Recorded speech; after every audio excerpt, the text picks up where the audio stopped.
Well, it's good to be here. Thank you for your welcome. And Barbara, I'm glad that I've eventually been able to turn up to something that you've asked me to turn up to. I don't know how many years it's been since you've been asking me to try and get along to speak. It's lovely to look out on this room full of people, to recognise many, if not most, people here. So thank you for coming along. And I hope that it will be a really good and significant day. The great danger, of course, in any bishop standing up here in front of you is that I'm simply going to tell those of you who've bothered to turn up today things that you already know. And looking around the room, it's very clear to me that there is a huge amount of expertise and experience around the issues of the church's engagement with social action. And some of you have been wearing that T-shirt for a lot longer than I have. There's an old Arabian story about a man who had 17 camels and left them in his will to his 3 sons with the instruction: half to the eldest son, a third to the middle son, a ninth to the youngest son. And when the will was read, they looked across to the 17 camels in the paddock, and there was consternation. How could such a division be possible? This was going to get bloody and messy. And so a friend of the family came up and said to them, "I will give you my camel, and all shall be well." So they added their friend's camel to the 17 that were there. That made 18. They gave 9 to the eldest son, that was half. They gave 6 to the middle son, that was a third. They gave 2 to the youngest son, that was a ninth. That made 17. So they gave the spare camel back to their friend, and everyone was happy, especially the camels. The story is just a bit of fun, but the moral, as in many ancient stories, of course, is an important one. Most problems in life can be solved by cooperation and collaboration, and all of us have something to offer that can help unlock the most intractable of society's problems.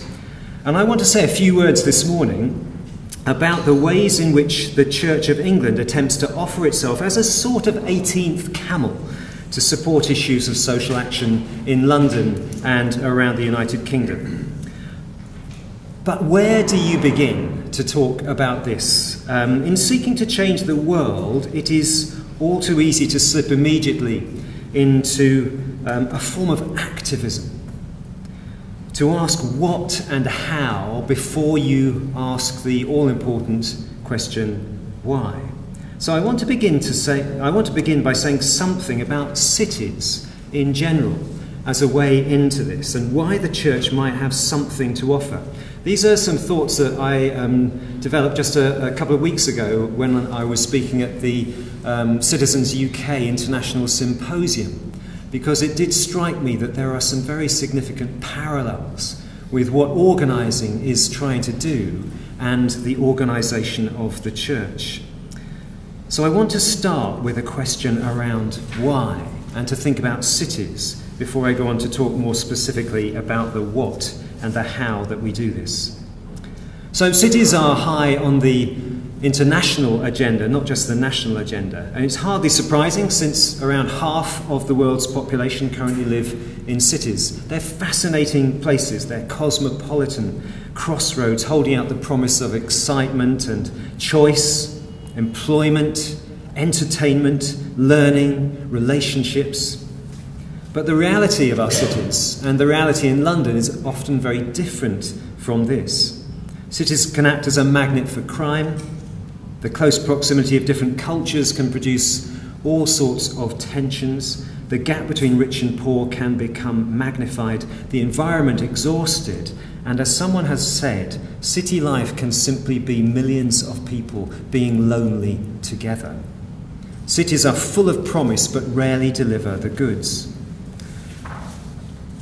The notion of life in the country remains a powerful subconscious attraction to the British psyche, a sort of pre-industrial revolution primeval scream. And certainly Christianity in this country has evolved within a rural framework, leaving as its legacy a church which often struggles to find a place in city life. And yet, rather unnervingly, Christianity challenges the retreat from the cities in very powerful terms. Scripture witnesses to God's sweep of salvation through history. It's stark in its simplicity. The Bible begins in a garden and ends in a city. The bookends of the Bible are two very different pictures of paradise. One a garden, the other a city. And the picture of paradise shifts from country to city. The Garden of Eden to the New Jerusalem. Heaven is urban. We seek the city which is to come. And that creates a tension. Because if our most vivid biblical picture of heaven is that of a city, then we may have to battle against our natural desire and even instinct to withdraw from cities and escape to the countryside. I'm talking here about the Church of England as a whole. For our daily prayer remains, your kingdom come, your will be done on earth as in heaven. The pattern of God's heavenly city is to be our guide and inspiration for redeeming the life of our earthly cities. And that's a high calling. It will involve a continuing commitment to engage with the real issues of urban existence, with employment and justice and education and healthcare and law and order and environment and art and culture and the rest, to engage with all of these from a Christian perspective. It will involve speaking up for those who have no voice in the political process, perhaps more importantly, allowing their voice to be found themselves. It will involve frontier care for the casualties of the system. It will involve challenging decisions which flout core Christian values. It will involve a humble willingness to listen and learn from others, an ability to absorb the complexities of the problems facing a large city like London. But all of these things remain actions. They speak of what the church can do. Is there a contribution that we should make that lies ahead and in front of and before that? I think one of the key disciplines for the church to learn is that of contemplation. The ability to see things that others miss. Indeed, contemplation is at the heart of what the church might be able to offer a city like London. And why? The ancient world, of course, believed that the word temple, long before it referred to an earthly building, designated a place in the sky, a divine arrangement of the stars, a dwelling place for the gods. That was what was understood by the word temple. And in its youngest and purest form, contemplation was about building on earth a sort of temple, which could be a building, but also your personality, a moral structure, or indeed a city, which corresponded with the temple in the sky. Contemplation meant literally bringing together these two temples, the one in the sky with the one on earth. That is to say, all of human life is to be brought into conformity with the harmony of heaven. And once we start to grasp this, we begin to see that contemplation is a very practical discipline. It sounds very spiritual and otherworldly, but it connects fundamentally with the practical and physical realities of life. And the writer to the Hebrews put it like this: here we have no lasting city, but we seek the city which is to come. The essence of our spirituality, the spirituality which must lie behind and underneath and within and at the core of all social action. The essence of our spirituality is to be a contemplation of the city which is to come, a growing conformity between the city on earth and the heavenly city. And that, of course, links prayer and worship with all of our political activity. Our activism emerges from contemplation, from prayer, from worship, from drawing together God's vision for the world as it might be with our experience of the world as it is. And I think this emphasis is an important place to start. It wrong-foots us, perhaps, because it doesn't allow us to slip immediately into activity. It asks us to stop and stare, to think deeply, to pray, and to contemplate. And that may be a really important contribution of the church to the flourishing of London, this city that never sleeps This city that is constantly active and on the move. This city that finds it so hard to stop and think. But maybe this also reminds the church and challenges us as a church that our prayer and our worship and our contemplation is not some sort of individualistic navel-gazing, a self-centered preoccupation with me, myself, I. In fact, it's the very opposite. It is something desperately countercultural, and it calls us to the radical and the revolutionary. So with that, I believe, rather important preamble, let me move on to some of the nuts and bolts of the church's role in serving a city like London. There are really many different features of the church's social action. Let me try and highlight a few.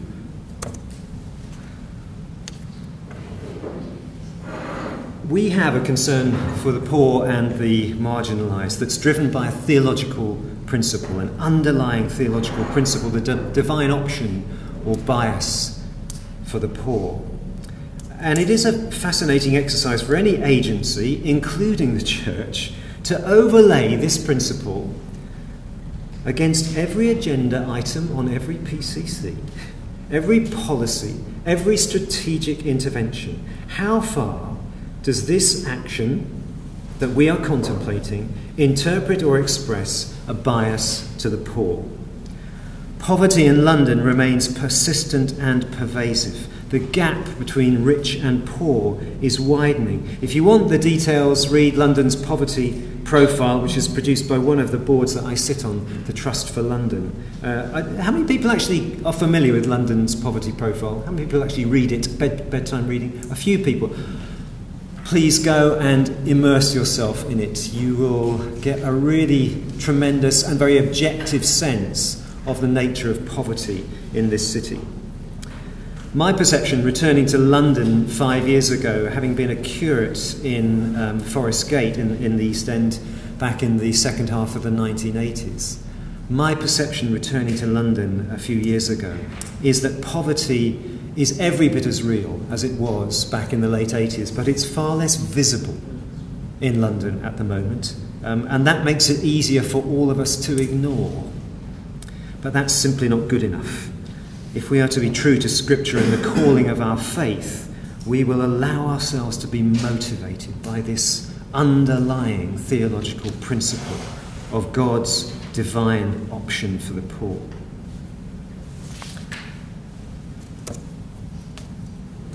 Second thing to point out about the church's engagement with social action is that I think we like to think of ourselves as having a thoughtful approach which is not content with paternalistic benevolence. We are really fortunate here in London to have Sam Wells as Vicar of St Martin in the Fields, and Sam, as I'm sure you know, has been developing this really useful matrix to help us think theologically about what we're doing when we engage with issues of poverty. So I'm going to summarise years and years of work that Sam has put into this in about 30 seconds. So this is a little bit shallow, but it'll give you an idea. So he's developed this matrix, with 4 quadrants in it. And the 4 quadrants are working with, working for, being with, and being for those who are poor. And I think it's a very useful way of summarising the different ways in which we can engage with the poverty agenda and with those who find themselves in poverty. So the range is from a sort of paternalistic benevolence, which is the working for, the classic charitable model of working for those who are poor. This sort of paternalistic benevolence has its place. It's still important as part of the landscape. But if it's the only thing we're doing, then we are a long way off beam. Then you go to the working with, which is something around collaborative partnership. Again, very significant, the way in which the church can get engaged in those form of partnerships with others. Then the being for, which is about advocacy, political engagement, speaking up for and on behalf of others. That's a very significant part of this as well. Through to the being with, which is about incarnational solidarity. And the challenge, I think, is this, from the model that Sam has developed, that churches and governments and the GLA and Sadiq Khan and charitable trusts and Citizens UK and welfare agencies and all of the rest of them, we should be thinking creatively about the way in which we can develop our work with the poor to become less paternalistic and more empowering. And it's worth remembering that our very Christian word charity is based on a theological term, grace, that is closely linked to love. That is a distinctive contribution that churches can try to make. The third thing I want to point out is something around properly mutual societies and the fact that the communities that we serve, the communities that we inhabit, are reciprocal communities. We learn from, we are changed by the poor. The poor are our teachers. This must not be a nice little soundbite that we throw out on occasions like this. It must become somehow a reality that there is a mutuality within all of this. And I think it's a feature of a theological principle that empowers the church, which is that of Eucharist.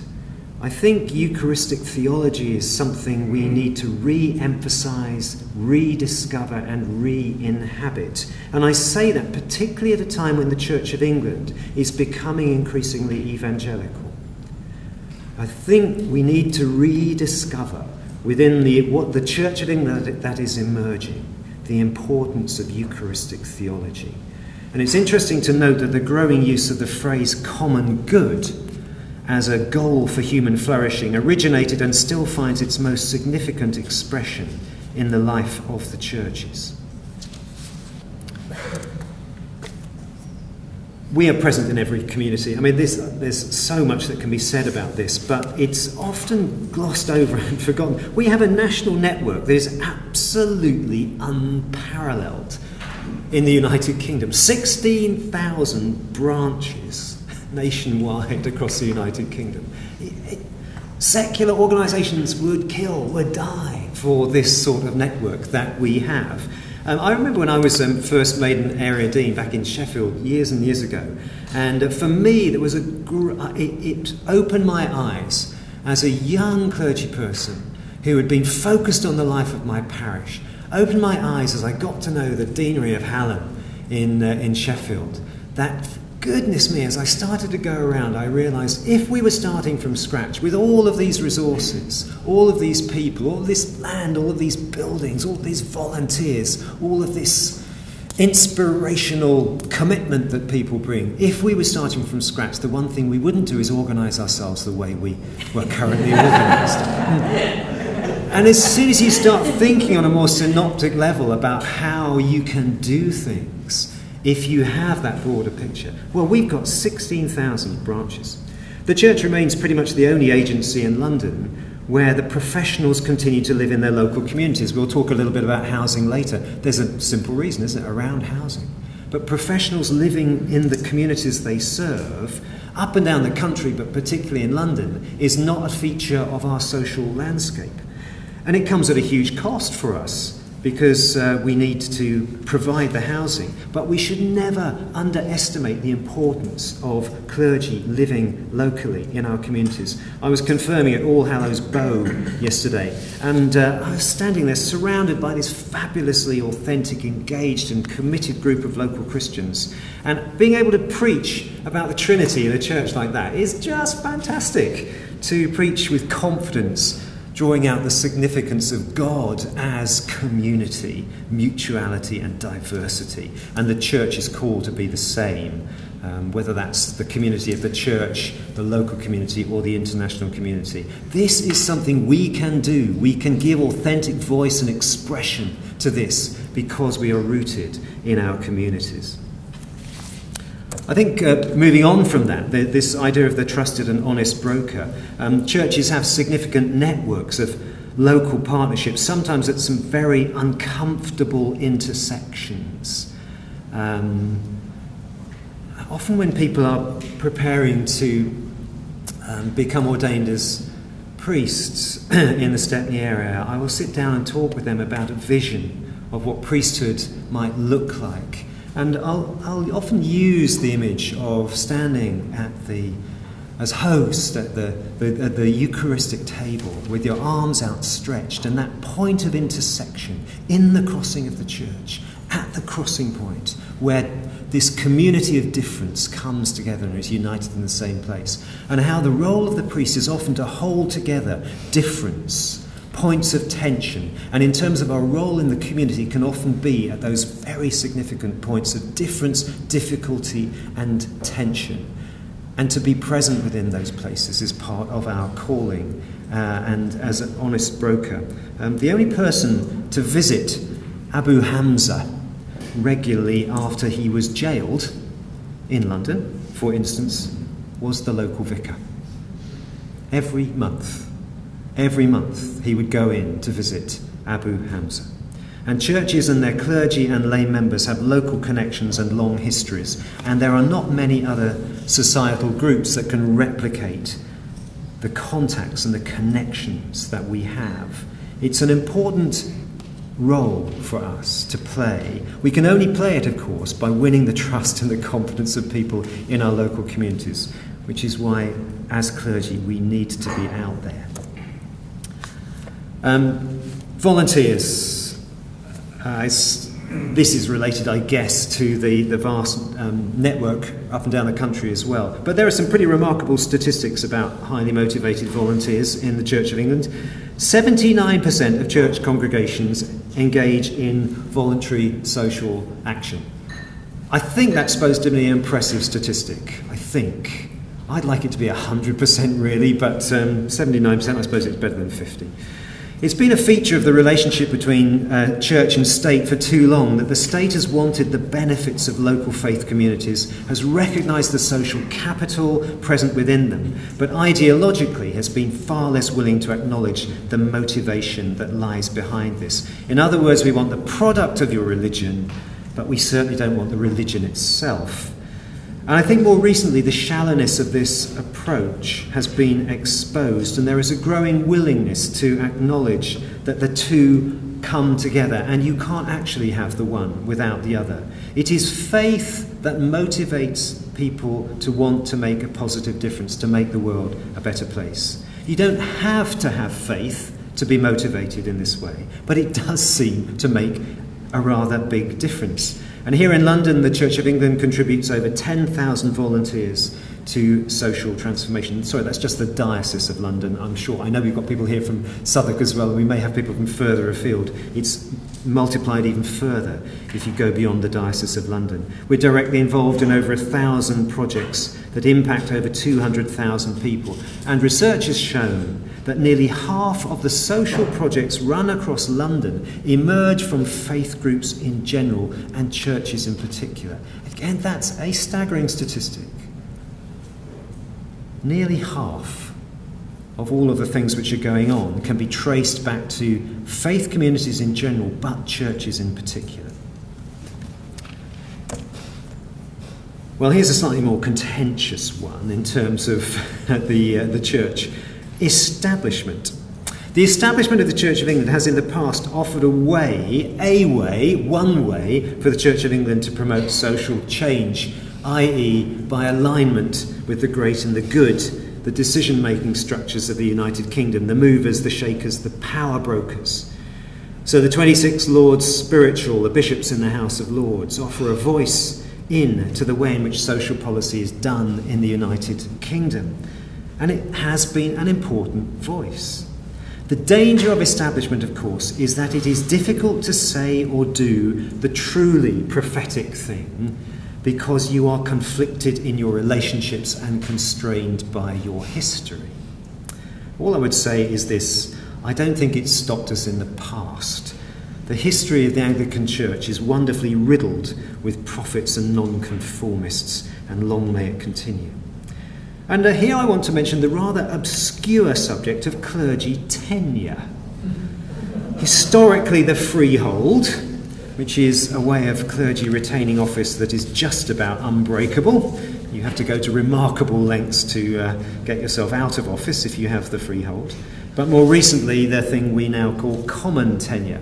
And the system of clergy tenure has historically been very important for allowing clergy to contribute to social transformation in a prophetic way, without fear of removal by their congregations. And it's allowed clergy, I think, to be the equivalent of what community organising would call community organisers, to be local organisers rather than local chaplains. And we shouldn't underestimate the importance of this historically. It has held our feet to the fire of being parish priests.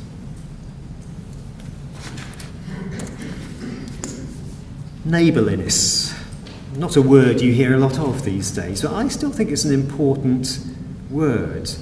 Building and helping others to build mutual support. Our churches, you see, don't just offer a project-based approach.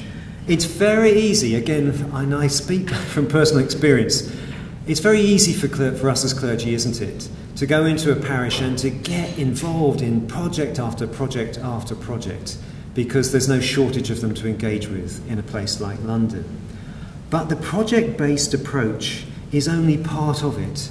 The church works at the soft outcomes which can combat things like isolation. So debt advice, for instance, will give forensic tools to people, but often the real issues are to do with isolation and a lack of supportive community. And this can be easily overlooked, but it's absolutely vital. So working in a neighbourly way around soft outcomes is something that we offer.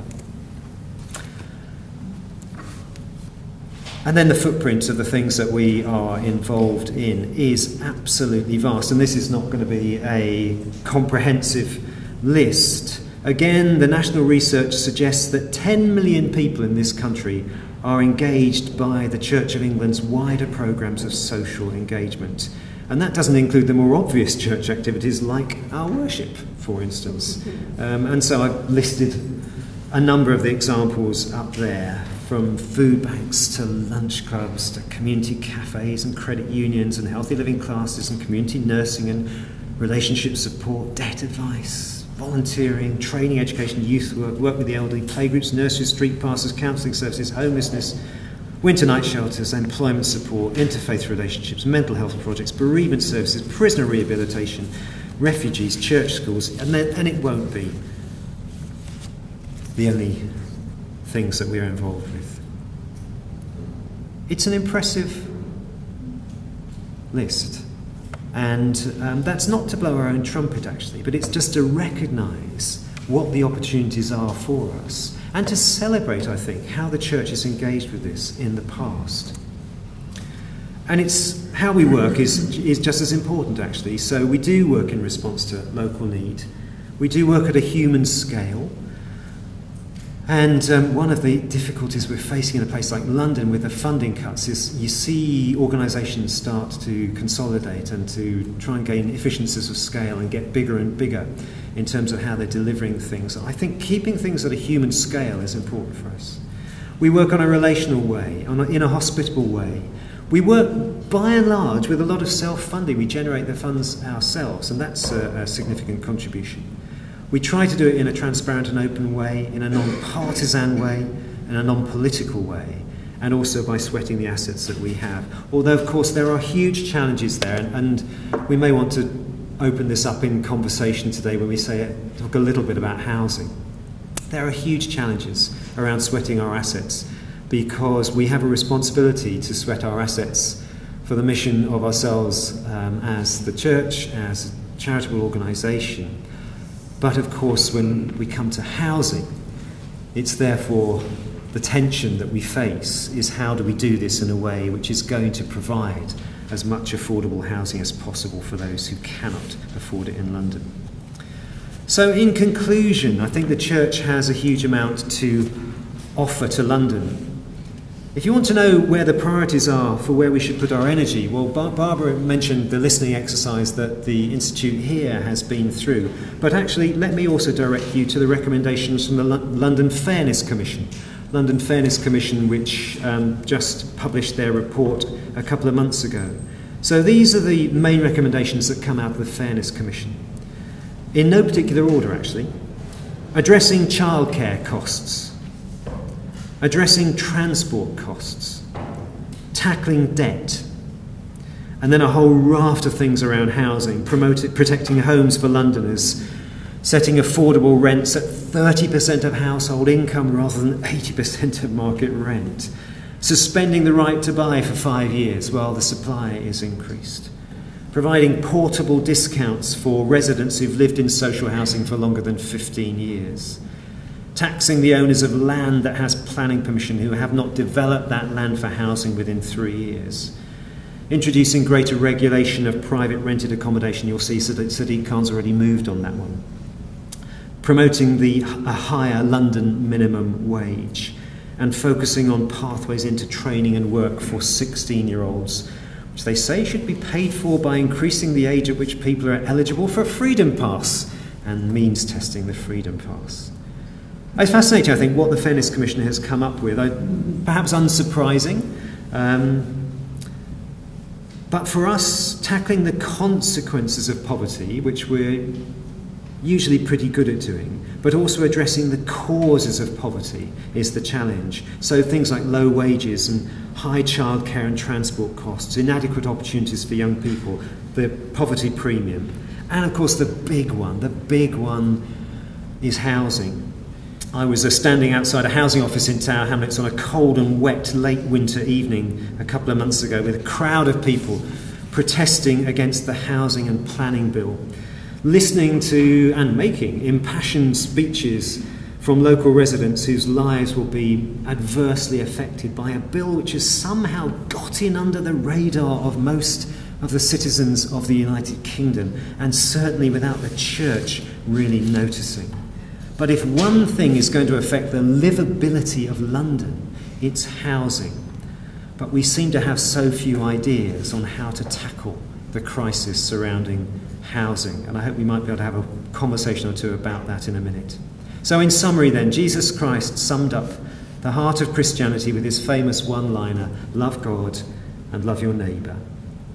At the heart of Christian social action is something profoundly spiritual. Churches are not simply another social agency. They're motivated and energised by a living faith. For years this has been an embarrassment to our secular partners. They've recognised the contribution of the church, but they've been reluctant to connect it to the religious dimension. But this won't do. Church action, Christian action, is driven by a living faith. The independent Res Publica research Holistic Mission, published not long ago now, 2 or 3 years ago now, made a strong case that church-based social action was a dynamic presence reaching deep into neighbourhoods and transforming lives, and should be harnessed more intentionally to national programmes of social welfare and the common good. They argue that the church has people, has experience, it has intention, it has will. And their challenge to the government at the time was to create the opening, incentive and encouragement for the church to inhabit this landscape better. And the challenge to the church, which I'll leave with you, is to make itself fit for purpose by substantially improving its structures, internal and external structures, upgrading its governance, innovating its delivery, expanding its ambitions, and enhancing its networks in terms of support and advice and guidance. This is a challenge I hope that all parties can rise to, with or without the 18th camel. Thank you very much.